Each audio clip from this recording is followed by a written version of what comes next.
Bismillahirrahmanirrahim. Assalamualaikum warahmatullahi wabarakatuh. Alhamdulillah wassalatu wassalamu ala Rasulillah wa ala alihi wa sahbihi wa wala.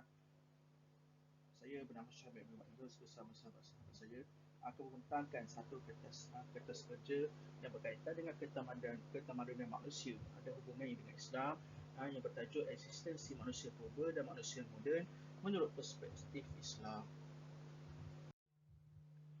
Jika dilihat secara rumusan pada abstrak, peradaban manusia kita telah melalui program bentuk kemajuan bermula pada era Paleolitik, Mesozoik, Neolitik dan juga zaman moden. Perubahan ini menunjukkan bahawa ketamadunan umat manusia memerlukan kepada satu bentuk pola pemikiran dan kesiapsergaan untuk memajukan diri dan masyarakat. Justru Al-Quran telah merekodkan penciptaan Nabi Adam AS sebagai manusia pertama dianugerahkan nikmat Islam dan juga nikmat akal, lalu ditugaskan untuk memakmurkan bumi Allah Subhanahu Wa Taala dengan syariatnya. Namun pertembungan pemikiran dan kerangka teori evolusi sejak berzaman menyebabkan pencanggahan di sudut pentarikan radiokarbon, dendrokronologi dan pendedahan kelihatan argon menyebabkan perlunya jawapan yang tuntas dari sudut Islam untuk menjustifikasikan kebenaran yang sebenar tentang tajuk kajian ini dijalankan. Metodologi kajian yang digunakan adalah kaedah kualitatif melalui reka bentuk analisis dokumen dalam usaha untuk mendapatkan data yang absah. Kajian juga untuk mendapati bahawa wujudnya arkeologi, kajian yang menetapkan DNA manusia tertua yang dijumpai oleh manusia adalah sekitar 400,000 tahun dahulu, yang digelarkan sebagai Homo heidelbergensis ataupun digelar sebagai Homo erectus. Manakala menurut Islam, awal penciptaan manusia itu adalah bermulanya sejak Nabi Adam AS yang diberi sebagai gelaran sebagai Abu al-Bashar, iaitu bapa umat manusia, sebagai bukti manusia memerlukan pemikiran kritis dalam melaksanakan misi khalifah di muka bumi. Di samping perspektif Islam menolak teori Homo erectus sebagai manusia pertama yang berakal ataupun kita sebut sebagai hayawanun nantiq. Seterusnya kita pergi kepada pendahuluan kajian ini. Berbagai kontroversi yang melanda pemikir-pemikir sains dulu dan zaman sekarang berkenaan teori evolusi manusia. Ada yang mengatakan kita ini wujud daripada evolusi air, evolusi udara dan juga evolusi molekul-molekul yang bercatum ataupun wujudnya teori Big Bang memecahkan alam ini seterusnya menyebabkan molekul-molekul seperti ikan seterusnya berevolusi kepada beruk dan juga kepada manusia. Kesan ini mengakibatkan sains telah bersifat lebih radikal dan hanya perlu kepada kebenaran melalui hasil kajian, eksperimen dan juga penyelidikan. Bahkan terdapat segelintir Muslim yang terperangkap dengan agenda barat ini.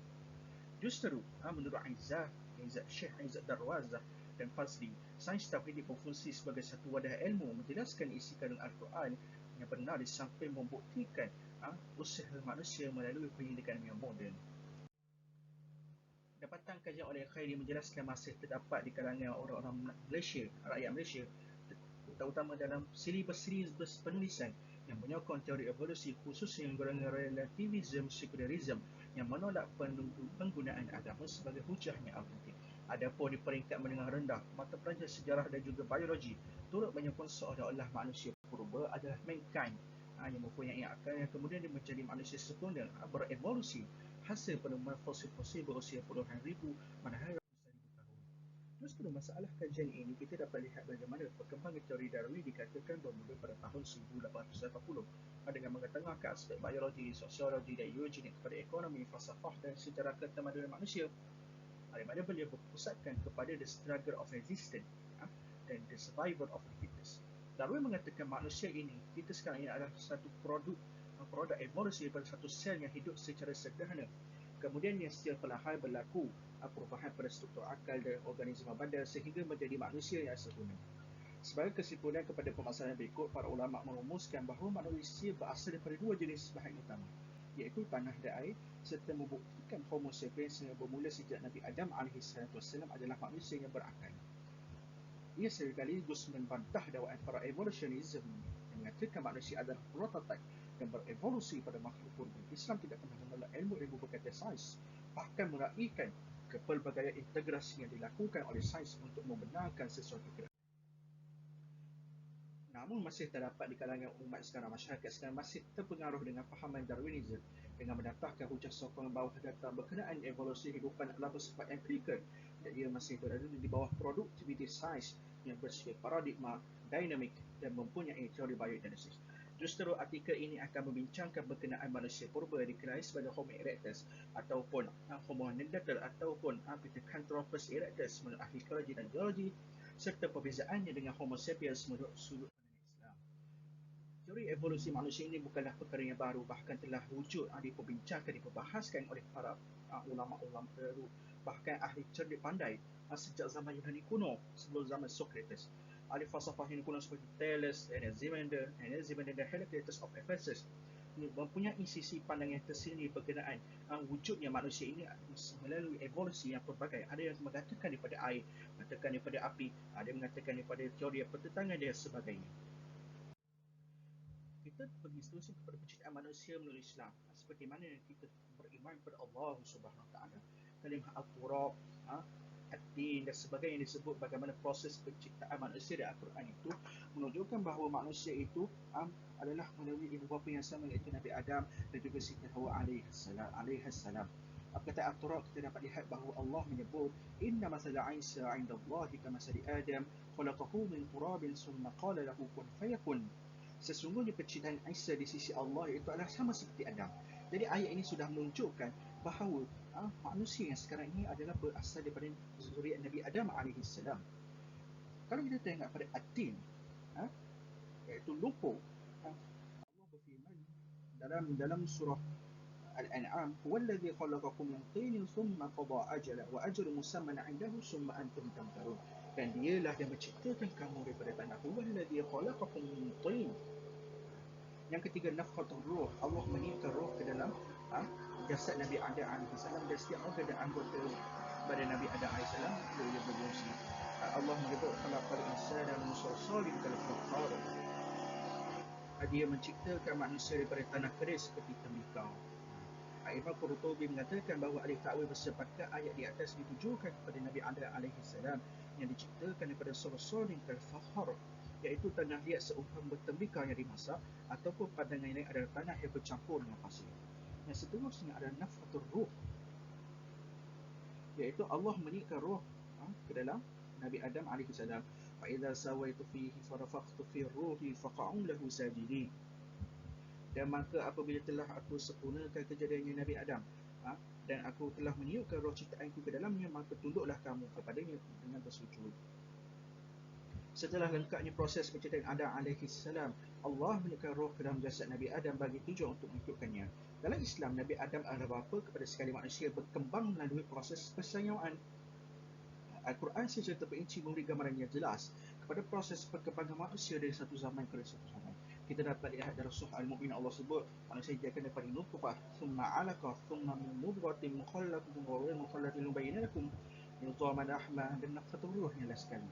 Diciptakan daripada air mani, kemudian menjadi gumpalan daging, kemudian menjadi ketulan daging, kemudian diciptakan ketulan tulang, saluran daging, dan juga diciptakan, ditiupkan roh kepada setiap jasad kita.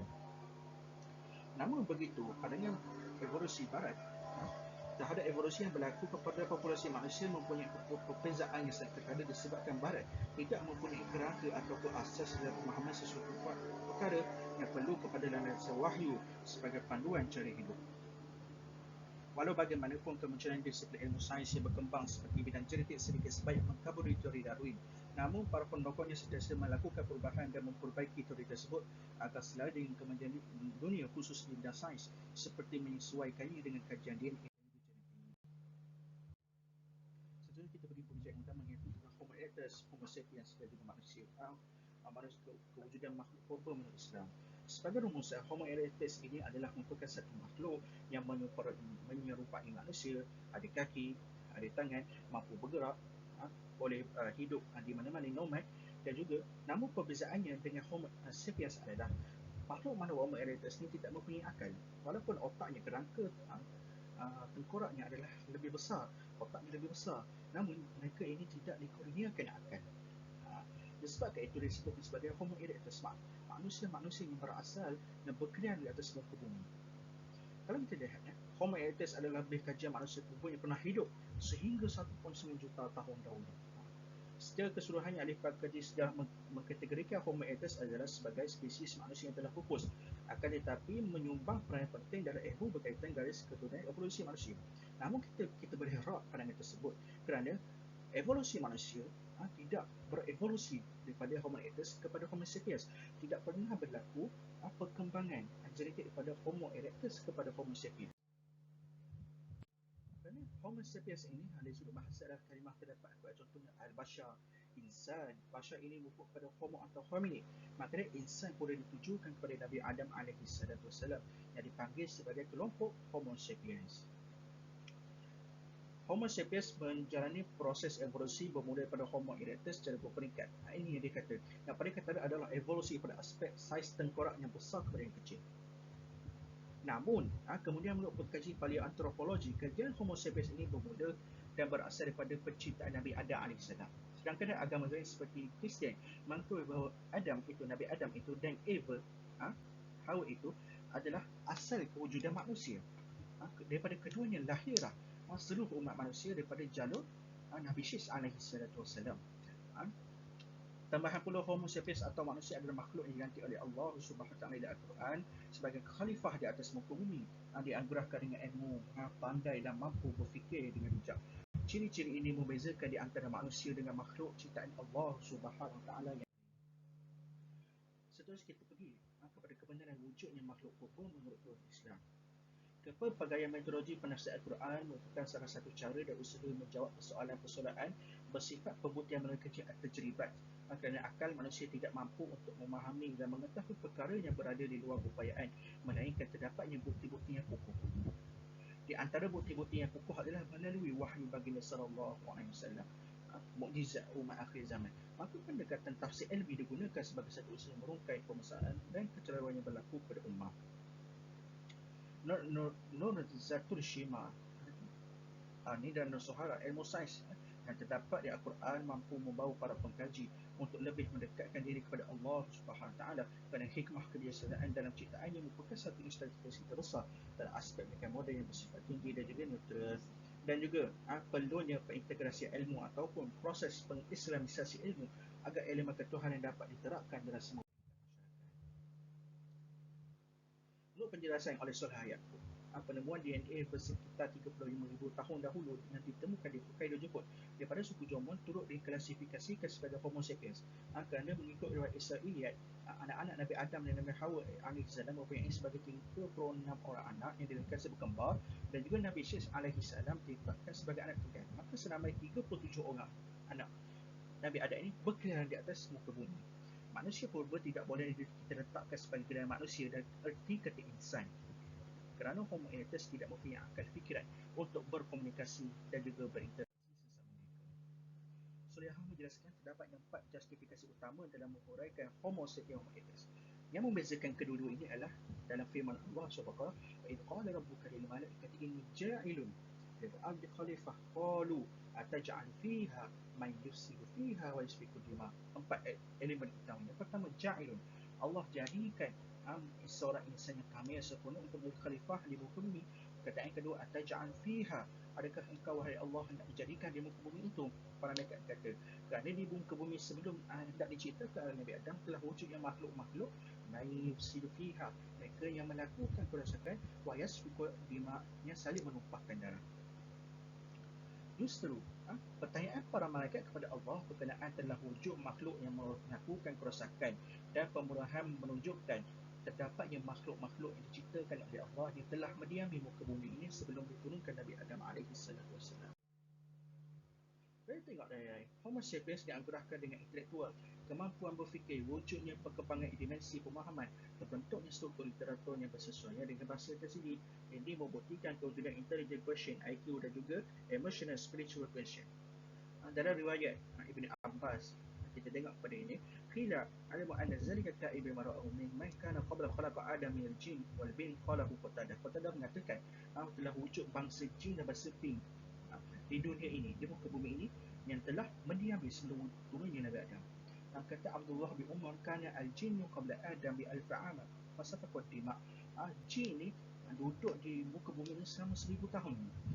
namun mereka menumpahkan darah bergaduh sesama fab'athallahu ilaihim jundan minal malaikah, maka Allah mengutuskan tentera-tenteranya daripada para malaikat untuk menghancurkan mereka, menghalau mereka ke seluruh tusuknya tersebut. Kalau kita tengok seterusnya oleh At-Tabari dalam Israiliyat, merupakan bahasa jin, merupakan salah satu golongan malaikat yang mulia. Pada inna minal malaika qabilah minal jin wa kana iblis minha wa kana yuwaswasu ma baina as-sama'i wal ardh. Sesungguhnya jin dan iblis itu merupakan daripada golongan malaikat, dan mereka ini pada dahulunya duduk di antara langit dan bumi. Namun disebabkan dengan telaknya mereka oleh Allah kerana tidak mahu sujud kepada Nabi Adam, mereka ini dihalau ke lembah-lembah, lautan, gunungan dan bukit-bukit. Dikatakan Allah telah mengutuskan iblis untuk menjadi qadi di muka bumi adil, namun disebabkan dalam masa tempoh yang panjang timbul pasal sombong dan takabur, maka Allah mengutuskan para malaikat untuk menghalau semua bangsa ini di tempat-tempat yang tertentu. At-Tabari kemudian yang menjelaskan bahawa peristiwa Allah menciptakan Nabi Adam AS adalah the first human being apabila Allah mengajarkan kepada baginda setiap nama-nama yang ada dalam syurga dan dunia. Wa 'allama Adam al-asma'a kullaha thumma 'aradahum 'alal malaikah. Maka ia sudah cukup menjadi bukti keseluruhan manusia merupakan keturunan kepada Nabi Adam AS dengan Hawa AS, bukan berevolusi daripada Homo erectus dan seangkatan dengannya yang tidak memiliki akal intelektual dan juga keupayaan untuk membina sebuah ketamadunan yang hebat. Ibn Katsir dan Al-Qurtubi juga berpendapat yang sama bahawa menafikan manusia moden adalah kesinambungan berlakunya evolusi pada Homo erectus. Ini turut menjawab berkenaan kronologi yang diwar-warkan oleh para pengkaji sejarah bahawa pada zaman Mesolithic manusia masih dalam keadaan primitif, tidak mengetahui kebolehan daya berfikir serta tidak ada ketamadunan yang berjaya dengannya. Menurut Abdul Halim dan Madiha, kesan daripada teori ini mengakibatkan beberapa pemikir Islam seperti Guru Ahmad Hafiz Mahmud Mufti terpengaruh dan menggunakan tablighatus Hamadi dalam membenarkan penjelasan asas mereka dengan menegaskan Al-Quran turut membuktikan kebenaran teori. Dalam tafsir Al-Azhar, Sofha, tafsir An-Saburi dan Tubuhnya Hamka, katakan khalifah bermaksud Nabi Adam atau kaum yang saling bergantikan abad demi abad dan generasi demi generasi.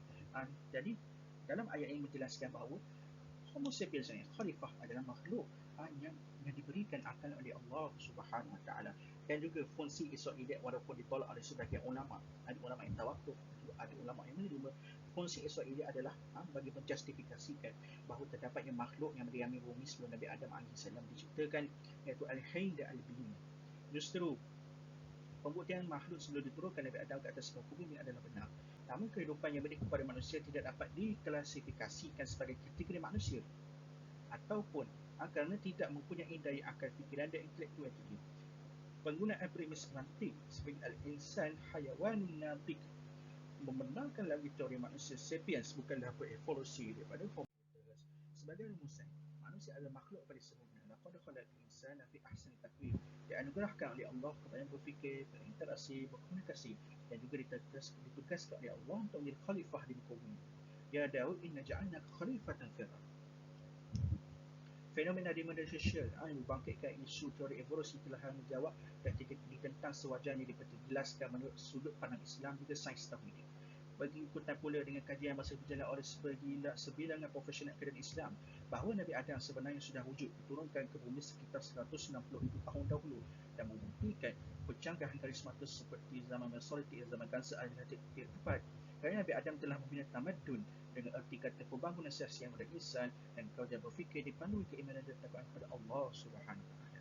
Justru kajian merumuskan makhluk purba adalah tidak wajar dikenal sebagai manusia purba kerana ketidakan intelektual dan juga penemuan-penemuan saintifik arkeologi dan sebagainya, menjadi bukti kepada pendalilan surah Al-Baqarah ayat 30 dan 31 bahawa wujudnya makhluk purba sebelum Nabi Adam diturunkan ke bumi, iaitu Al-Jin dan Al-Bin, dan Nabi Adam serta isteri baginda Hawa AS adalah the first human being. Manakala Homo erectus ini ada sebagai prototype, makhluk yang telah wujud diciptakan oleh Allah ini membuktikan bahawa terdapatnya makhluk-makhluk purba yang mendiami bumi ini. Wallahu ta'ala